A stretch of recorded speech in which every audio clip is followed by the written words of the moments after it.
ഇരട്ടി private bus operators association പുതിയ ഓഫീസിന്റെ ഉദ്ഘാടനം ഇരട്ടി ജോയിന്റ് RTO ബി സാജു നിർവഹിച്ചു. ബസ് പ്രസ്ഥാനം അല്ലെങ്കിൽ സ്റ്റേജ് കാരേജ് സർവീസ് എന്ന് പറയുന്ന ആദ്യമേ പറഞ്ഞ പോലെ തന്നെ സർവീസ് ആയിട്ട് തന്നെയാണ്.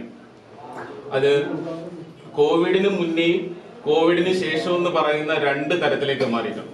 കോവിഡിന് മുന്നേ ഉണ്ടായിരുന്നത് കോവിഡിന് ശേഷമുള്ളത് എന്താണെന്ന് ഞാൻ പ്രത്യേകിച്ച് പറയാതെ തന്നെ നിങ്ങൾക്കറിയാം. ഒരുപാട് കഷ്ടപ്പാടും ബുദ്ധിമുട്ടുകളും നിറഞ്ഞ കാലഘട്ടത്തിലൂടെയാണ് നിങ്ങൾ പോകുന്നതെന്ന് നമ്മൾക്കറിയാം. പക്ഷെ എനിക്ക് അഭിമാനത്തോടെ പറയാവുന്ന ഒരു കാര്യമുണ്ട്.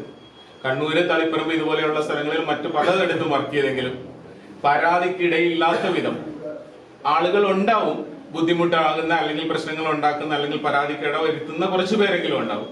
എന്നാലും മറ്റുള്ള സ്ഥലങ്ങളെ അപേക്ഷിച്ച് പരാതി കുറവും പരാതിയുടെ കാര്യങ്ങൾ പറഞ്ഞു കഴിഞ്ഞാൽ അത് പരിഹരിച്ച് മുന്നോട്ട് പോകാനുള്ള ഒരു മനസ്സ് കാണിക്കുന്നവരാണ് ഇരിട്ടിയിലുള്ള ബസ് ഓപ്പറേറ്റേഴ്സ് പറയുന്നത്. എനിക്ക് അഭിമാനം.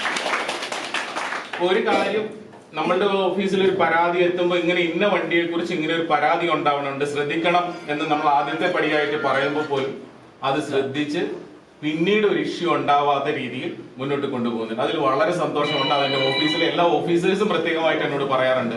ടൈറ്റസ് ബെന്നി അധ്യക്ഷത വഹിച്ചു. ഫെഡറേഷൻ സംസ്ഥാന വൈസ് പ്രസിഡന്റ് കെ വേലായുധൻ, അജിയൻ പായം, കെ ഗംഗാധരൻ, MS സാബു എന്നിവർ സംസാരിച്ചു. News bureau, Iritty.